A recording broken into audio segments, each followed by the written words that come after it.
You know what's worse than being forgotten by your family? Being remembered just enough to pour the drinks.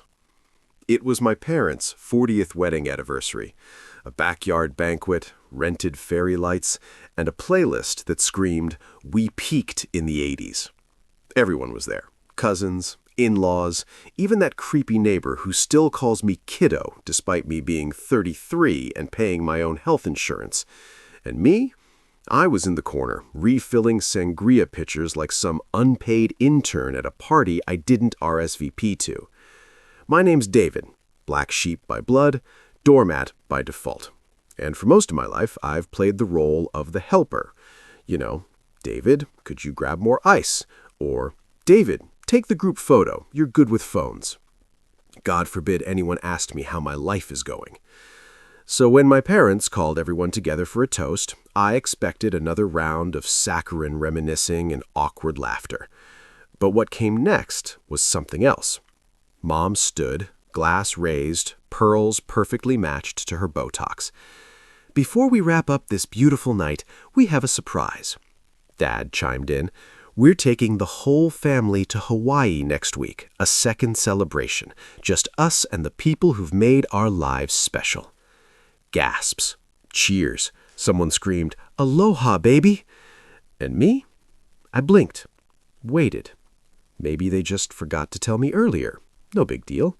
So I asked, genuinely confused, "What time is the departure?" Dad didn't even blink. "You don't know because you're not part of us." Silence. My spine turned to ice. Then he added, casually, as if he wasn't detonating a bomb under my ribcage, "You can stay behind. Watch the kids. Someone's got to be useful." Useful. Like a lawnmower or a backup generator. The laughter that followed wasn't loud, but it was enough. A cousin chuckled into her wine. My uncle whispered something behind his hand. My sister, the family's golden child, snorted and said, "Classic David, always late to the memo." And in that moment, surrounded by twinkling lights and champagne flutes and the lingering scent of shrimp cocktail, something in me cracked. Not loudly, not in a blaze of fury or a dramatic exit, just a quiet snap, like a branch under too much weight. I didn't argue, didn't cry, didn't beg. I just set down the drink tray, turned around, and walked out the front door. No one stopped me. No one asked where I was going. Because I was not part of them. Remember? Good, because I was about to become something they'd never see coming. You ever drive at night without a destination? That was me an hour after the party. Just me, my clunky Toyota Corolla, and a playlist I didn't remember queuing up. Mostly sad indie songs that sounded like they'd been written by people with dads who actually showed up to baseball games. I didn't cry, not because I wasn't hurt. I was, deeply. But I'd run out of tears for these people years ago. You can only water dead plants for so long before you realize they're just plastic. Instead, I pulled into a 24-hour diner, sat in a booth under flickering fluorescent lights, and ordered pancakes I didn't eat. My phone buzzed once. A text from Sophie, my older sister, and the only one in that entire genetic circus who ever treated me like a human. It said, "Hey, I didn't know. I'm sorry. Call me." I didn't. Not yet. I was still trying to process how my father, a man who once asked me to unclog his toilet on Christmas morning, had just told a crowd of relatives that I wasn't part of them. I left the diner when the waitress started sweeping near my booth like she was trying to exorcise me out of there. I went home, packed a duffel bag, and stared at my bedroom for a long time. It wasn't much. A mattress on the floor, a desk that doubled as a dinner table, and a closet full of clothes no one ever complimented. But it had been my space, my tiny, tragic fortress. Now, it was a tomb. I stuffed in essentials, clothes, toiletries, my sketchbook, and a camera I hadn't touched in years. Then I walked out, left a note on the fridge that said, "Don't worry, I'll be useful somewhere else." I hit the road at sunrise. No goodbye, no forwarding address, not even a heads up for Sophie. I figured if she really cared, she'd reach out again. But right now, I needed to disappear.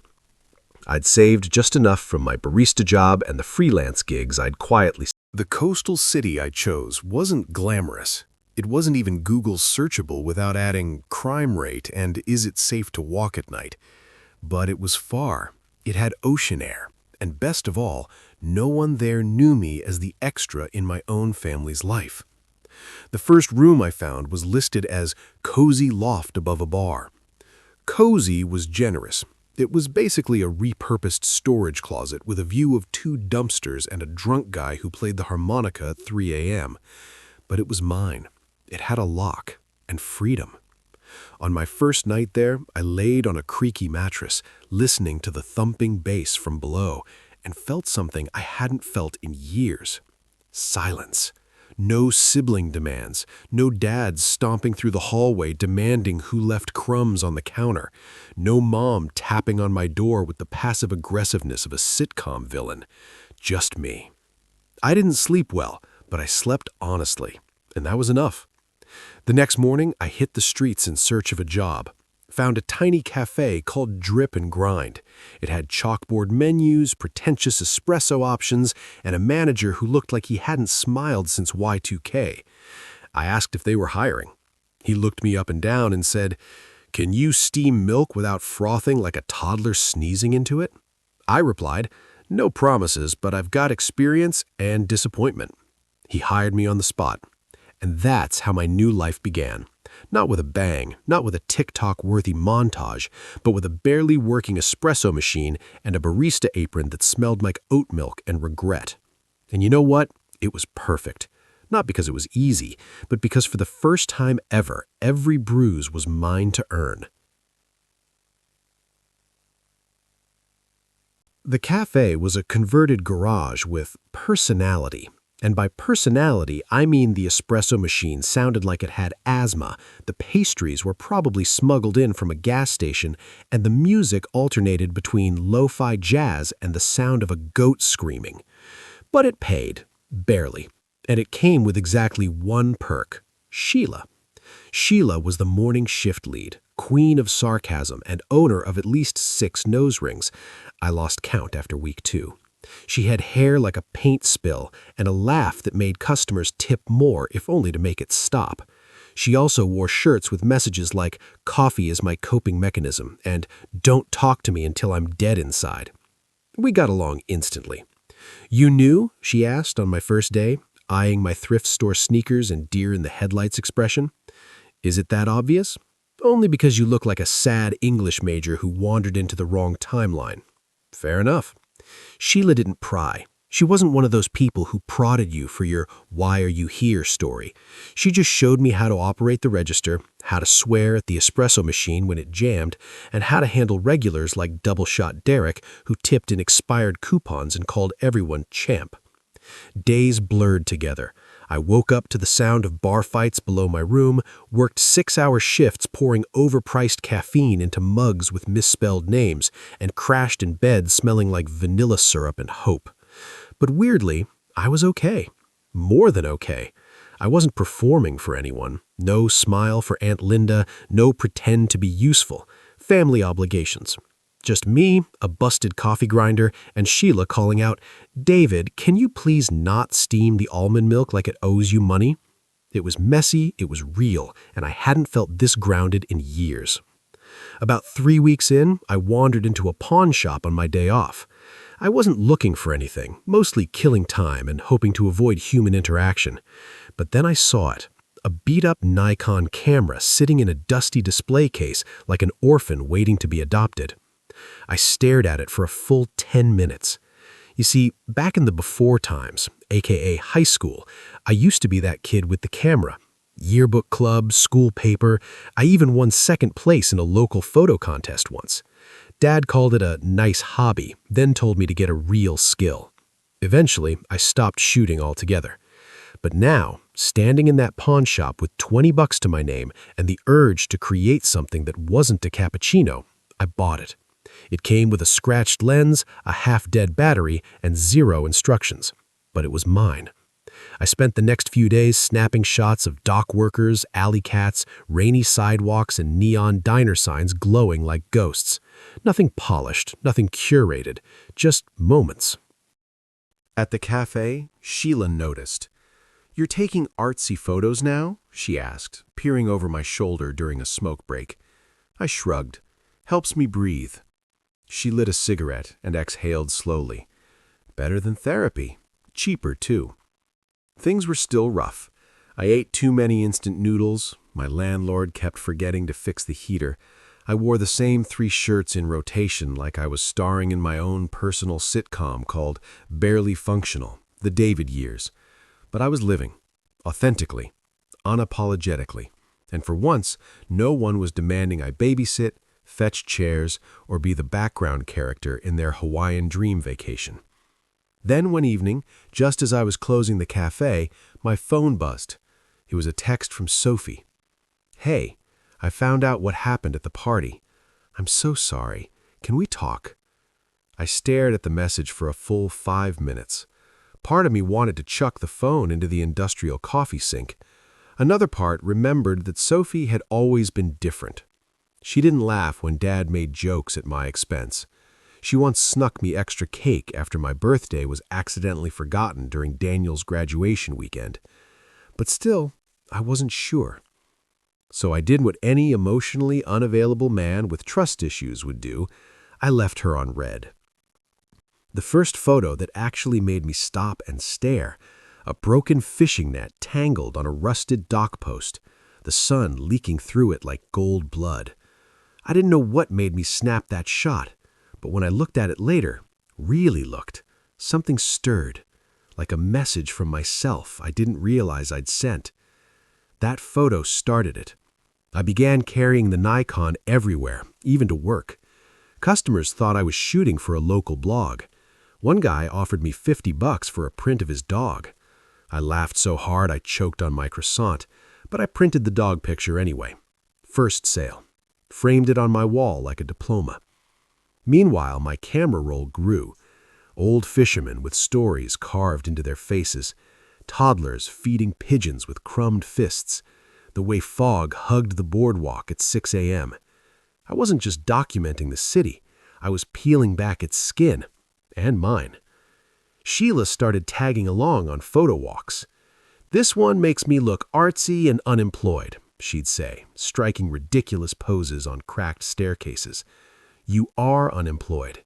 Exactly. Authentic branding. Evenings became quiet rituals. Upload, edit, repeat. I was teaching myself Lightroom like my life depended on it. Maybe it did. When you spend years being invisible, there's something addictive about capturing a world that actually sees you back. Then, one Thursday night, I opened Instagram and saw a DM request from Sophie. Just her name on the screen made my chest tighten. I tapped it. "I've been following your photography page. Your work is beautiful, David. Really. I wish I had reached out sooner. Can we please talk? I miss you." It wasn't guilt-trippy, not like Mom would have written. It sounded sincere, which of course made it suspicious. Still, I replied, "Thanks. I'm figuring things out. Needed space." Her response came fast. "I understand, but when you're ready, I'm here." I stared at that message longer than I want to admit. Part of me wanted to delete it, block her, disappear again. But the other part, the small, fragile human part, remembered how she once gave me her entire allowance to buy a used guitar, back when Dad told me instruments were noise machines for kids with delusions. So I left it there. Not ignored, not accepted, just pending. The very next day, my phone rang. Not Sophie. Dad. I let it go to voicemail because I've read enough horror novels to know when the devil starts calling, you don't pick up. Later, curiosity won. I hit play. "David, it's your father. Just wanted to say if you're done sulking, we could use a hand next week. Your aunt's watching the twins, but we'll need help with the other kids during the Hawaii trip. Be useful for once. Let me know." No, "Hey, how are you?" No, "We miss you." Just an RSVP to indentured servitude. I stared at the screen in disbelief. My brain short-circuited between fury and laughter. I wanted to call back and scream, but instead I texted 2 words: not available. Nothing more. No explanations, no bridges built for them to burn.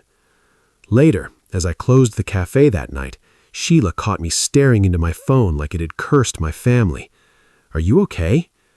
"My dad wants me to babysit while they fly to Hawaii." She snorted. "Wow. Is this like a spiritual sequel to Cinderella, or just good old toxic family vibes?" "Somewhere between a soap opera and a psychiatric case study." She patted my shoulder with mock sympathy. "You should charge them child support, retroactively, for emotional labor."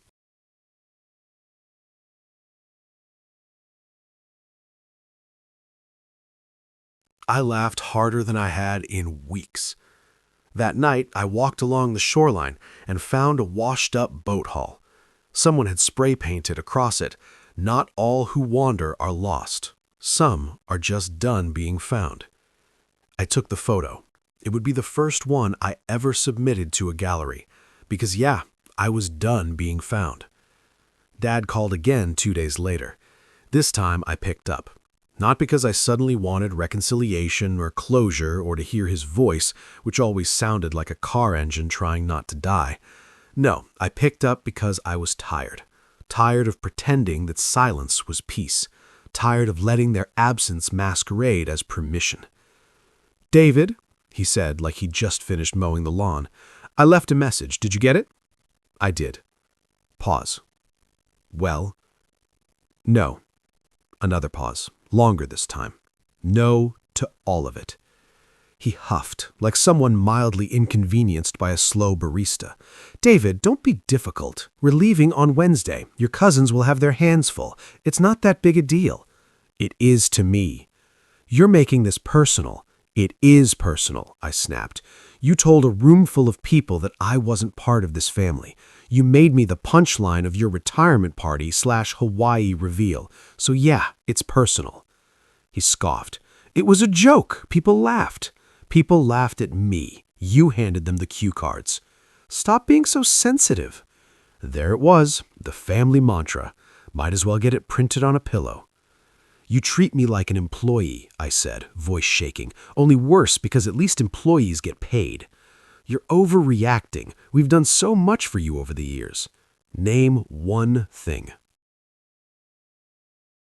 That shut him up. I let the silence simmer before adding, "You know what? Never mind. I'm not calling to debate my worth with someone who thinks babysitting is a love language." "You think you're better than us now?" "No. I think I'm finally free from you." And then, with more grace than he ever showed me, I hung up, blocked the number, turned off my phone, took a deep breath, and let that moment marinate. The weird calm that comes after you throw a chair through a mental window you've stared at for years. That night I posted a photo, one I took of the waves crashing against the pier, spray catching sunlight like glass shattering midair. The caption read, "Sometimes peace doesn't come from being included, it comes from walking away." The next day, Sheila handed me a flyer. "Gallery show," she said, sliding it across the counter like it was a classified document. "Local photographers accepting submissions. I already entered you. You're welcome." I blinked. "You what?" "You're good, David. Stop pretending you're not. I work at a cafe that spells Lily with 3 L's. And now you're going to show the world you're more than that. Pick 5 shots, submit by Friday, or I'll do it for you. And trust me, I'll pick the ones where you look like a haunted pigeon." Despite my anxiety, I submitted the photos. 5 of them. The net on the dock, the spray-painted boat, a long exposure of a bus pulling away into fog, Sheila on the roof flipping off the sky, and that one seagull I caught staring into the void like it had unpaid taxes. I didn't expect much. But 2 days later, an email popped up. "Congratulations, your work has been selected for the exhibit. Opening night, 3 weeks." I stared at the screen like it had grown antlers. Sheila screamed, customers applauded, my boss asked if it meant I was quitting. For the first time in my life, people noticed something I made. Not something I carried, not something I fixed, not something I silently cleaned up after. Me. Sophie messaged again that night. She said she saw the gallery announcement on Facebook. Said Mom was telling everyone she always knew David had an artistic soul. I replied simply, "Tell her she's not invited." From what I heard, thanks to Sophie's steady drip of screenshots and "you won't believe this" updates, the Hawaii trip turned into something between a reality show meltdown and a Craigslist babysitting horror story. Apparently, the entire family didn't include a single soul actually qualified to manage 5 toddlers, 2 cranky teens, and 1 uncle who thinks sunscreen is a government conspiracy. My cousin Tanya left on day 2 because one of the kids threw a crab at her face. The golden child herself, my sister Jessica, reportedly had a full breakdown when her designer sandals got splashed by non-filtered ocean water. She stormed off and tried to book a solo resort suite. Dad refused, said she was making it about herself. I know, I howled. But here's the best part. They called Sophie to ask if she'd fly out to help. She said no. Apparently, she was done being useful too. Back on the mainland, I was thriving in my broke but blessed phase. I picked up more shifts at the cafe, but they didn't feel like a burden anymore. I'd sneak in photo edits during slow hours, and Sheila would proudly introduce me to customers as our resident genius, gallery-bound, camera-wielding art goblin. And I started noticing something new. People were seeing me. The bar regulars waved when I passed. One dock worker I'd photographed stopped me to say, "Hey man, you made me look cool in that picture. My kid printed it out for school." I laughed and told him he already was cool. I just caught it. I even started attending a local photography class on Wednesdays. Nothing formal, just a group of artsy weirdos sharing tips and roasting each other's shots. For the first time in forever, I had a crew. People who didn't know or care about my family drama, just liked me for me. And the more I leaned into this new life, the more the ghosts stopped knocking. Except one, Sophie. She kept checking in, never pushy, always warm. Sent me photos of her dog in ridiculous Halloween costumes, memes about youngest siblings being emotional support livestock, updates about how mom was still pretending I'd taken a sabbatical and would come around once he realizes what family means. Funny, I had realized what family means, just not in the way they wanted. One night after closing, I walked the boardwalk alone. The wind was cold, but clean. I sat on a bench, pulled out my sketchbook where I jotted quotes, captions, photo titles, and wrote, "Family isn't the ones who raise you. Sometimes it's the ones who help you stand up after they knock you down." I didn't realize Sheila had followed me until she plopped beside me with 2 hot cocos and said, "That's either deep or depressing. Haven't decided." "It's both." She nodded. "Cool. Write it on your gallery wall." I blinked. "Wait, they're letting us do that?" "Yeah, didn't you read the artist packet? There's a space next to your work. You get to write a quote or a bio or whatever oxymoronic monologue you want. Can I just draw a middle finger? Too subtle." We sat there for a while sipping cocoa, watching the ocean flex its muscles against the rocks like a teenager trying to impress a date. Then she asked, He sighed. "I was under stress. The party, the planning." I leaned forward. "Stop. You weren't stressed. You were smug. You wanted a show. You wanted everyone to see your perfect family, and I didn't fit the branding, so you made me the punchline." He sat back, for once speechless. I continued, softer now, but firm. "You don't get to parachute in now that people think I'm worth something. You don't get to act like you always believed in me when you wouldn't even believe I deserved a seat at the table. I know I messed up. I just don't want to lose you forever." I looked him square in the eyes. "You already did. You just didn't notice until people started clapping." And then I stood. "I've got work. There's the door. Use it." He hesitated, like maybe he thought there'd be a hug or a dramatic reconciliation. There wasn't. As he left, Sheila walked over, wiped the table where he'd been sitting. "Want me to throw holy water or just bleach?" "Both." That night, I walked the pier alone, camera slung across my back, rain on my face, and I took a picture of the empty cafe window, a reflection of where I'd stood, saying the things I'd swallowed for decades. Sophie texted me later. She'd heard he showed up, asked if I was okay. I wrote, "Yeah, I finally told him the truth. Didn't feel like revenge, felt like release." She replied, "I'm proud of you, David. for walking away, for choosing yourself.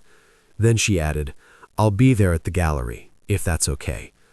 I stared at the message for a while, then typed, It's more than okay. It's good. The gallery was packed. Small space, high ceilings, enough pretentious buzzwords flying around to choke a philosophy major. I stood near the back with Sheila, pretending not to sweat through my thrifted blazer. You look like you're about to faint, she whispered. I'm debating it. Try not to do it near the free wine table. That's where I'm parked tonight. Laughter helped. The lights were warm. My section